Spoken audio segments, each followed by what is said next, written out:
Hey YouTube, welcome to my channel. My name is Tyree and I'm coming to you with a video on what to expect during the interview process to become a flight attendant. This is my first video of a series of how to become a flight attendant. And so today I'm going to be talking about the interview process, what to expect, do's and don'ts of what to wear, the do's and don'ts of what to say, what to expect. And if you have any questions or anything, make sure you leave that in the comments so I can respond to your questions or even make another video based on the questions that you guys may have. And so let's get into it. Okay, so before I get started, please go down and like and subscribe to my channel. This is a new channel for me. It's an old channel, but a new channel because prior I was just documenting my life as a flight attendant, taking you on some of my layovers, seeing what I see. And now that I'm not working anymore, I'm gonna give you guys some tips on how to get in and become a flight attendant. So do me a favor, like and subscribe to my channel, and that'll allow me to get out more content like this for you guys. So to get into today's subject, the first thing we're going to talk about is the appearance and what they want to see and how you should dress. And so whether it's the online or the in-person interview, you're going to want to come playing the part, looking the part. They want to see you in the role as a flight attendant. So for my ladies, you're going to have your hair either pulled back or in an updo. If you have braids or, your hair is long, you don't want it, that's fine. But if you do want to play the part, definitely get that hair off of your face. For the men, if you have a lot of hair, try doing a man bun or just, something where your hair is very groomed and tamed and keep it out of your face. They're going to send you some information on how to dress. So definitely pay attention to that and follow it to the T, because that's a part of them knowing whether you are going to be if you're going to be a team player and you're going to take direction. They want to know that you know how to follow the rules. So if they say, which most likely they're going to say, wear something dark like a black or blue, navy or gray, something of that matter, definitely wear that. Men come in a blazer. Women, if you have a blazer, that's a plus also. If you have a scarf, that's a plus. Men wear a tie. Makeup. Definitely wear makeup. If you're a makeup girl, do your makeup. But make it, classy and classic. That's what I meant. I didn't mean classic. Well, yeah, classy, but classic. Meaning, not too dramatic. Just something light. Definitely do a red lip though. They do like that. So all in all, with the appearance, just definitely follow the instructions that they send you and follow that to the T. Even on your online video interview, you're going to definitely want to dress the part as well. Okay, so questions. Most of the questions they're going to ask you are mostly common sense questions. But when it comes to the typical question that will be asked of, so tell me about yourself.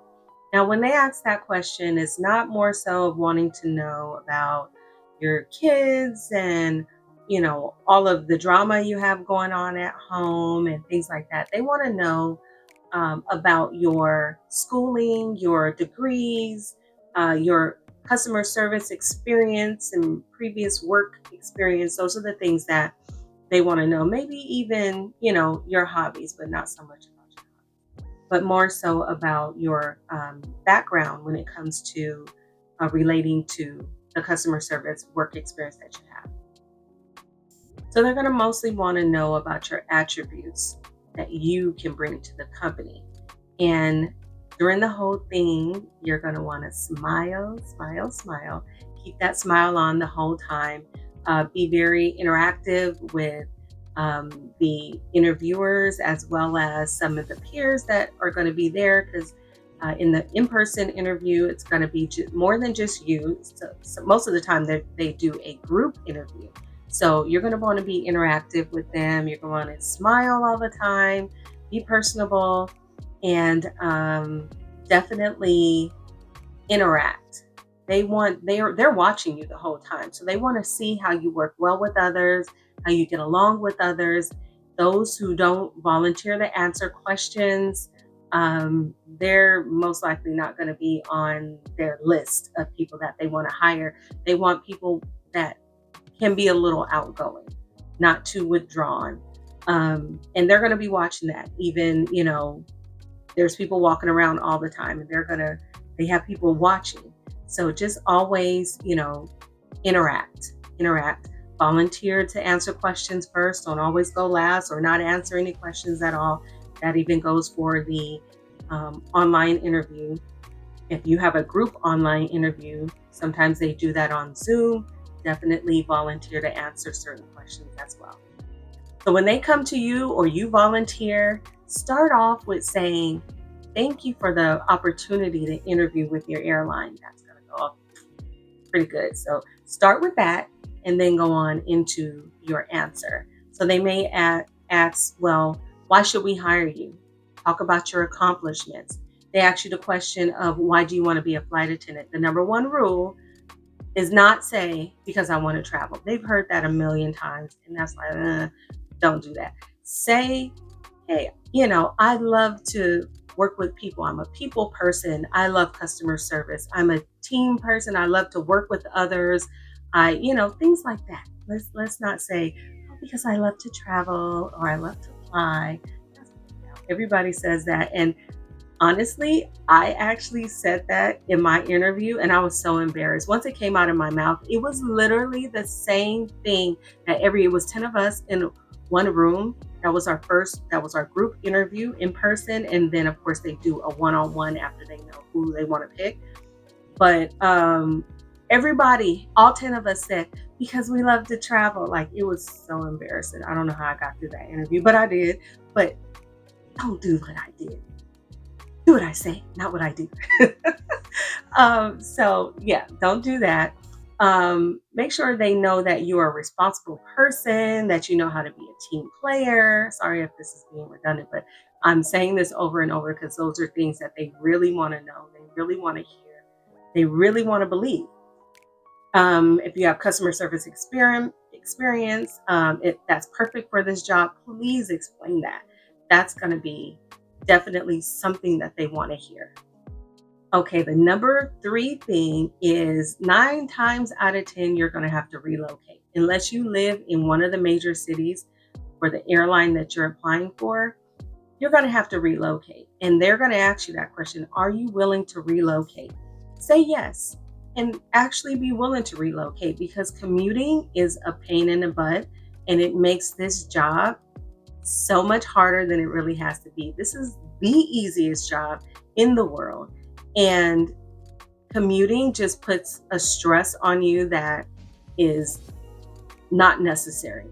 So at least for the first year, depending on what airline you work for, your first 6 months, it's going to be your probation period. And you don't want to miss any flights at all during that first 6 months, or really ever. But during that first 6 months is crucial. So I would say for the first year, definitely be willing to live where you work. And then after that, once you get the hang of things and you see how the rhythm is going with the flights and everything, then you can think about commuting. But I would definitely be willing to commute at least for the first year. So, if that's a problem, it depends on what airline you work for. I worked for American Airlines, and our main hubs was, of course, Dallas, Chicago, LA, Miami, New York, and we have tons more. But we had a lot of different states that we were able to have as a pick. So it made it easy, but depending on what airline you work for, like Delta, I think their main hub is Atlanta, United is Chicago. So, just be willing to relocate for the first year. One other thing I wanted to say is make sure you do research on the company that you're interviewing for. So when the question comes up, why do you want to work for this company? So if it's American Airlines, it would say, "So why do you want to work for American Airlines?" And all of that research that you did on American Airlines, you can come out with it and put it together where you're letting them know that you know about this company and that you really want to work for this company. That is another really good tip for me. Do your research. Do research on the company that you're applying for, whether it's American Airlines, Southwest, Delta, United, whatever it is, whatever company it is, make sure you do your research because that question is going to come up and it's very nice to be able to throw in there some stuff about the company that they didn't know. So these are the first few tips that I want to give you on how and what to expect during the interview process. I'll be back with another video on some of the questions that you'll have in the online interview process. And I'll also have another video on what to expect during training. Thank you again for watching my video. Don't forget to like and subscribe and come back again and watch some more videos. Bye.